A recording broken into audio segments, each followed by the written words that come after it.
Tapi kalau kita jadi umatnya Rasulullah SAW ditunggoni Quran, punya banyak masalah resepnya sabar.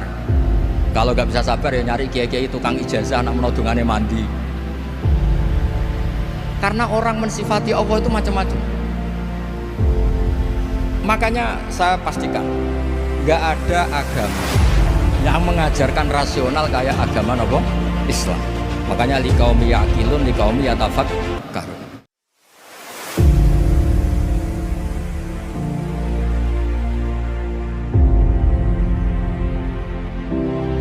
Apa saya banyak dikutip para narasumber?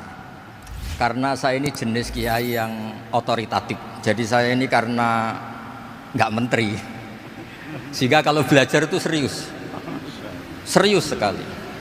Ya alhamdulillah ini ada Pak Muzani, orang yang bisa ngelantik seseorang jadi presiden. Masih punya utang satu, bisa nggak ngelantik kita jadi ahli surga?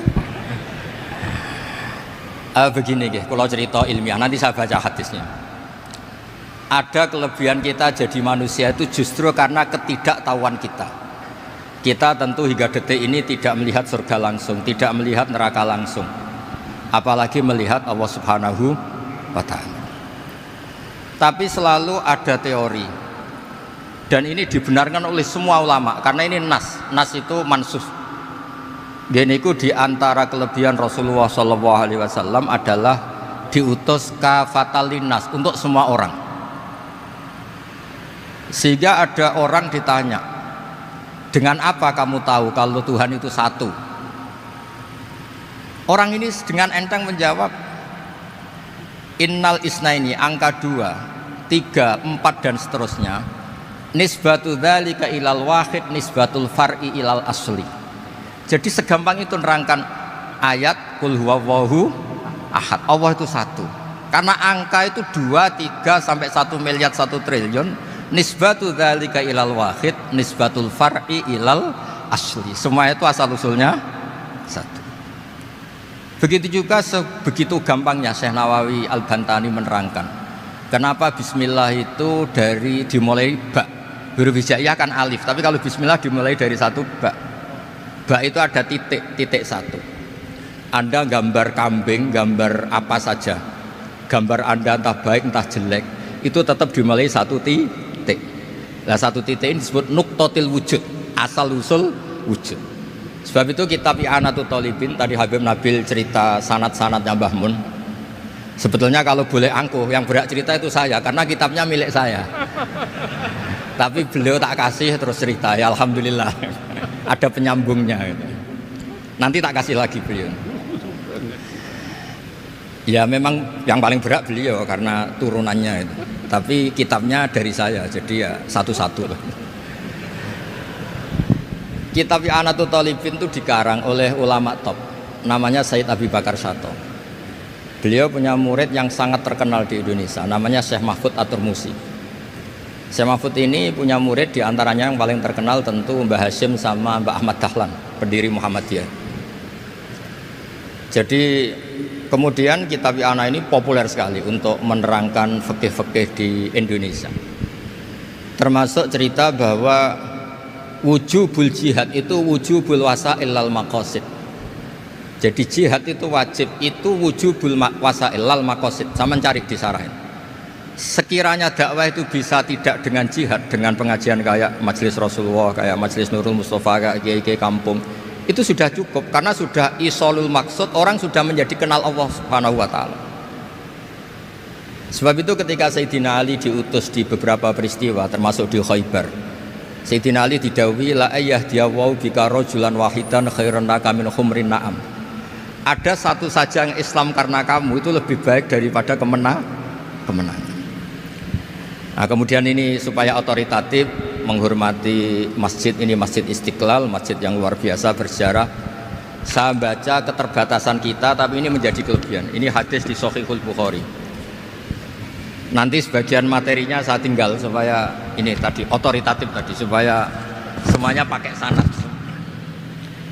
Ini hadis dari Shahihul Bukhari, sehingga Anda tidak perlu tanya ini sahih apa enggak.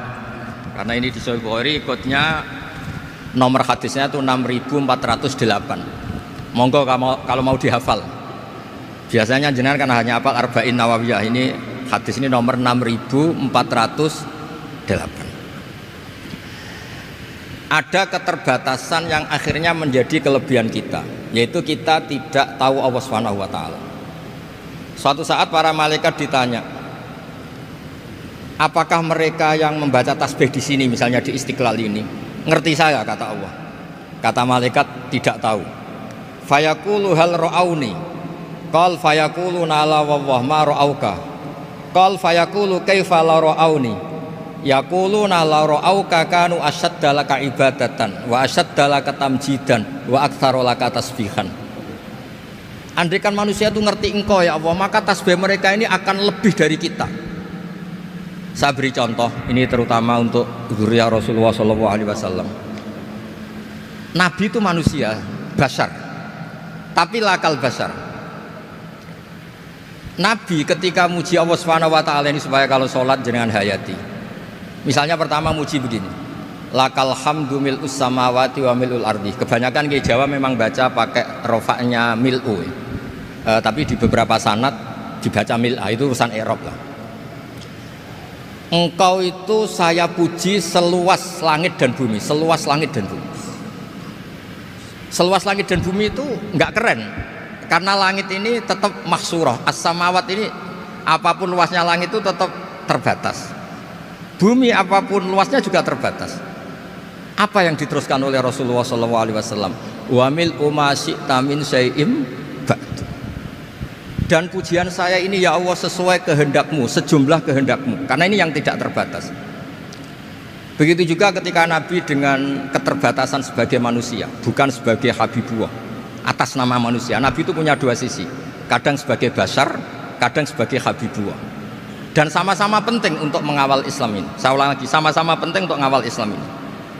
Ketika Nabi sebagai bashar ngendikan begini, la nuhsi Allahumma lakal hamdu hamda yuwafi ni'amaka, misalnya pakai mukhatab, wa yukafi umazidak.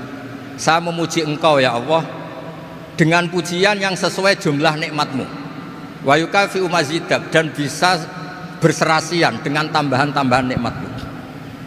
Tapi apapun luasnya nikmat itu terbatas, sehingga Nabi nambahi, la ukhsi thana'an alaika anta kama athneta ala nafsik. Saya muji ini tidak terhitung, sama sejumlah pujian yang engkau lakukan. La ukhsi atau la nukhsi thana'an alaika anta kama athneta ala nafsik. Sehingga ini kreasi-kreasi Bani Adam yang malaikat itu tidak bisa. Saya ulang lagi, ini kreasi-kreasi Bani Adam yang bakat malaikat itu tidak bisa. Ini saya baca di kitab Fathul Bari, ini sarahnya kitab Bukhari. Kata Imam, ini saya ulang lagi, ini kata Imam Ibnu Hajar al-Asqalani, pensarah terbaik Bukhari. Jadi Sahihul Bukhari itu punya sarah paling terkenal namanya Fathul Bari. Itu gurunya Syekh Zakaria Al-Ansari. Syekh Zakaria itu dikenal sebagai Syekhul Islam.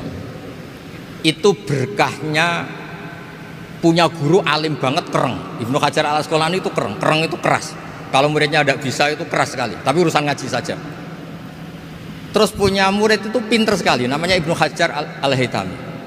Jadi beliau kalau mau ngaji ya susah, karena gurunya itu alim, nyuruh baca. Kalau mau ngajar ya susah, muridnya itu alim, takut salah. Jadi akhirnya pinter. Orang punya murid alim alama itu kan bingung. Makanya saya tidak suka kalau Profesor Nazar ngaji saya, nanti ngoreksi repot. Sudah gitu Islamnya beliau formal karena Menteri Agama, saya non formal. Lama-lama Islamnya beliau legal, saya ilegal. Kan jadi repot nanti. Makanya tadi tak bully, tak cocokkan. Kalau jenengan Menteri Agama sampai akhirat berarti top. Tapi kayaknya di akhirat saya yang ngelamar jadi Menteri Agama. Tidak ada, ini nggak penting. Ini hanya gojlokan saja supaya kelihatan bahwa menteri pun juga warga Indonesia. Begini kata Ibnu Hajar al-Asqalani, ini saya baca ya supaya penghormatan saya sama Habib Umar Hafid. Saya ini baca kitab beliau khatam serius, namanya Taujihun Nabi li Mardhati Bari, yang ditulis oleh Ustadz Fahmi bin Ali bin Ubaidun. Saya baca banyak, termasuk ketika beliau punya manhaj yang tidak populer, kata beliau Fala buddha antuwattina nafsaka ala annana khodamatu hadal kaun. Kamu harus yakin bahwa tugas kiai, tugas ulama itu khodamatu hadal kaun, mengkhidmati semua alam raya ini. Dan jangan pernah putus asa, misalnya melihat non muslim terus kamu putus asa, ini non muslim enggak. Bisa saja suatu saat rubbama aslama fakhasuna islamu, bisa saja dia Islam fakhasuna Islam. Nah, ini wirasah nabawiyah, karena dulu Nabi ketika dari kampung Abdi Yalil dan disakiti, malaikat Jibal itu usul supaya kampung itu dihabisi. Kata Nabi apa? La bal arju ayukhrijawah min aslabihim ma ya'budu wa la yusyriku bihi syai'an. Bisa saja bapaknya masih kafir, anaknya Islam, cucu-cucunya apa? Islam. Kayak apa Nabi itu? Rojaknya Masya Allah. Nah kemudian ini kembali ke tasbih tadi. Kata Ibnu Hajar al-Asqalani, yukhadu min hadal hadis anna dzikral hasil min bani Adam a'la wa asyrafu min adzikri al-hasil min al-malaikah li husuli dzikril adamin ma'a kasratis syawaghil wa wujudis sawarif wa sudurihi fi alamil ghaibi bi khilafil malaikati fi dzalika kullih. Jadi kita ini enggak melihat Allah langsung, enggak melihat surga langsung, enggak melihat neraka langsung. Tapi cara kita zikir, wis nak wis di neraka yo nuwangis tenan. Padahal yo ora mesti mlebu neraka, lha nuwangis tenanan. Kayak apa iman kita?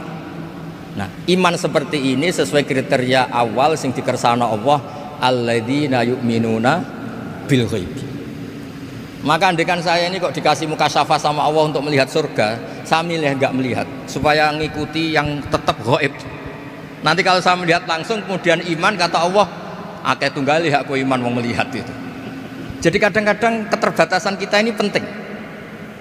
Makanya masyhur Nabi pernah ngendikan tuba liman ro'ani wa amanabi, tapi wa tuba liman lam yaroni wa amanabi. Kalau orang melihat saya kemudian iman itu biasa. Ini orang zaman akhir tidak melihat saya tapi iman. Kadang-kadang itu enggak lewat Habib yang ganteng itu enggak, lewat Mudin. Mudin di kampung rapati di duwe, ngono iku mulang tauhid ya mandi. Islam itu digawa Habib ya mandi, digawa menteri ya mandi, digawa Mudin ya mandi. Karena Islam itu kafatal napa kafatal. Nah yang enggak dipunyai malaikat adalah tadi seperti cerita saya tentang Imam Amudi. Segampang itu. Makanya di tradisi pondoknya Mbah Maimun itu ada tradisi qaddimid dirayah ala riwayah. Logika riwayat itu penting karena itu menjadi nyaman. Ya kayak tadi, Allah itu satu. Ketika kita berpikir angka 2, 3 sampai sekian miliar, sekian triliun, nisbatu dzalika ilal wahid, nisbatul far'i ilal asli. Semua itu dibanding angka 1 adalah cabang. Gambar kayak apa ruwetnya, dinisbatkan asal usulnya mesti satu nuktoh, yaitu satu titik. Nah satu titik ini kata pengarang I'anatul Thalibin, bi kana makana wa bi yakunu mayakun. Nah kemudian terakhir ini enggak boleh lama-lama. Kalau lama-lama nanti sampean pinternya nyanyi saya, jadi itu sudah itu. Tapi enggak apa-apa lah. Saya ini termasuk kiai yang sudah diundang. Ini termasuk Pak MPR, enggak boleh ngundang saya. Pak Nusron apalagi enggak boleh. Itu kalau di kampung sama saya hormat, kalau di sini kok kayak menteri gitu. Menteri betul tapi. Lah gurunya dia itu teman saya gitu. Jadi tanya ini kalau enggak percaya. Makanya kalau sama saya beliau cium tangan, saya sebetulnya ya nggak siap dicium tangan menteri itu nggak siap. Apalagi dihormati Pak Nazar nggak siap, nanti dikira minta haji malah repot. repot. Saya ini tadi bisik-bisik itu urusan ilmu tasawuf, nggak ada urusannya dengan haji. Nah, cocokan. Kenapa beliau suka ilmu tasawuf? Saya kan sering lihat beliau ceramah di TV. Katanya obat Gus obat. Orang kalau belajar tasawuf kan kepenak itu. Kayak wis ahli swarga kan kepenak di tasawuf itu kan memang. Sekarang saya cerita tentang ini karena bidang yang saya tekuni. Ada kitab tentang ulumul Quran namanya Al-Mufradat fi Gharibil Quran, dikarang oleh Ar-Raghib Al-Asfihani. Ini kitab luar biasa. Di situ hanya cerita lafat-lafat per kata. Saya tadi sebelum kesini ngajar dulu di pondoknya Beki, Baitul Qurannya Pak Kures, karena memang saya termasuk pengajar di sana. Artinya kalau saya sering ke situ jangan iri, memang saya termasuk pengajar di sana. Termasuk pengajar yang keren maksudnya. Keren itu artinya pakai referensi, bukan asal. Begini kata kitab itu. Rasulullah SAW itu kan punya nama Muhammad, orang yang banyak sikapnya atau semua sikapnya terpuji. Termasuk ketika sebagai manusia, sama kita termasuk ketika sebagai apa? Manusia. Sebagai manusia aja Nabi gak pernah salah. Begini kata kitab itu. Nabi-nabi yang keren-keren itu, sama lihat di ahadits syafa'ah, itu masih egois. Ketika ada haulul mauqif, ada prahara mauqif, itu semua nabi bilang nafsi, nafsi, nafsi, nafsi. Ketika dimintai syafaat bilang nafsi, nafsi. Tapi Rasulullah SAW itu beliau ngendikan ummati, ummati. Dan beliau ketika dimintai syafaat kata beliau, sudah, analah, saya bisa memberi syafaat. Kata beliau, fa'akhirru lillahi ta'ala sajidan fayaqulu li ya Muhammad irfa' ra'sak wasal tu'tah wasfa'tu syaffa'. Kayak apa hebatnya Rasulullah SAW? Umumnya para nabi melihat akhirat itu sudah akhir dari semua amal. Itu menurut Nabi Muhammad gak keren. Allah itu gak bisa didikte akhirat. Allah itu Tuhan, tetap yaf'alu ma yasha. Jadi gak bisa misalnya sudah akhirat orang nyuwun sewu terus tanya, ya Rasulullah ini sudah akhirat kok jenengan sujud bareng ini gimana? Ini sudah nggak darul amal tapi ini darul jaza. Tidak bisa. Akhirat nggak bisa dibatasi. Karena akhirat nggak bisa membatasi Allah, Nabi tetap dengan rileksnya minta sama Allah. Fa ahmaduhu bima hamida 'allamani ya rabbi. Kemudian saat itu saya muji-muji Allah dengan pujian yang luar biasa. Terus kata kitab itu, fa Muhammadun ahmadu min ghairihi. Makanya beliau punya nama Ahmad. Ahmad itu afal tafdil, bukan fi'il mudhari' waqi' mutakallim. Ini pernah madrasah dulu di Kutsian. Tamat terus. Beliau kalau di rumah hormatnya enggak kayak tadi, lebih dari itu. Tadi di sini pejabat terus. Sembrono ya di sini itu kelewat itu. Ya tapi enggak apa-apa itu. Tadi sudah dipuji, akhlaknya baik, apa-apa baik, alhamdulillah. Fa Muhammadun ahmadu min ghairihi. Ketika para nabi gak bisa muji Allah di mahsyar, bahkan mereka itu nyuwun sewu egois, hanya mikir diri sendiri, nafsi-nafsi. Rasulullah Muhammad ini punya nyali untuk muji Allah dan tetap mengajukan permohonan apa? Syafaat. Makanya disebut fa Muhammadun ahmadu min ghairihi. Sampeyan lihat di Bukhari, di Muslim. Fa ahmadu fi mahamida 'allamani rabbi. Tetap muji-muji Allah. Nah, bukti bahwa teori saya benar dan otoritatif adalah yang nggak bisa hilang di surga itu juga wiridan. Ketika kita masuk surga, apa kita kegiatannya? Da'wahum fiha subhanakallahumma wa tahiyyatuhum fiha salam wa akhiru da'wahum alhamdulillahi rabbil alamin. Nah, kemudian ini juga yang terus kemudian dinyatakan al-baqiyatus sholihat. Ini kalimat-kalimat yang abadi. Karena apa? Di dunia ya kita bilang subhanallah alhamdulillah, di akhirat dia bilang subhanallah. Kayak apa kerennya kita sebagai Bani Adam? Nah, makanya disebut alladzina yu'minuna bil ghaibi. Wong tidak melihat Allah, tidak melihat surga, tidak melihat neraka, tapi iman kita ini kayak iman sing musyahadah. Iman sing hakul yakin, ainul yakin. Kenapa demikian? Ya karena tadi kita diajari terus menerus oleh Rasulullah SAW. Yang terakhir saya cerita mukjizat. Ini juga terkait dengan betapa mudahnya hadaddin ini di logika, dicerna. Kata Rasulullah SAW, sabda Nabi di hadis, salang lagi ini hadis sahih di bab awal Fadailul Quran di Sahihul Bukhari. Dicek kalau nggak percaya dicek. Ma minal anbiya'i nabiyyun illa u'tiya minal ayati ma misluhu amana alaihil bashar. Wa innama kana alladzi utitu wahyan auhahu wa ilayya fa arju an akuna aktsarahum tabi'an yaumal qiyamah. Enggak ada nabi kemudian kecuali dikasih wahyu, dikasih mukjizat. Dan mukjizat ini dahsyat sehingga orang itu dipaksa iman. Kayak Nabi Soleh, ada unta besar keluar dari batu. Nabi Musa punya tongkat dipukulkan ke Laut Merah langsung menyibak jadi daratan. Tapi kata Nabi Muhammad SAW, kata, saya itu tidak punya mukjizat kayak itu, juga gak ingin. Saya ini dikasih mukjizat Al-Quran. Dan saya berharap karena mukjizat Quran ini adalah terus kemudian umatku menjadi yang terbanyak ila yaumil qiyamah. Sekarang kita berlogika. Ini kata kitab Fathul Bari lagi. Kita berlogika. Ajaza yu'jizu ijazan. Sesuatu yang menjadikan orang lain nggak mampu disebut ijaz. Kemudian karena ayat menjadi mukjizat, sesuatu yang kita sepakat tidak mampu. Nah kalau itu masalahnya, tongkat dipukulkan laut kemudian menjadi kering, kita mampu enggak? Enggak kan?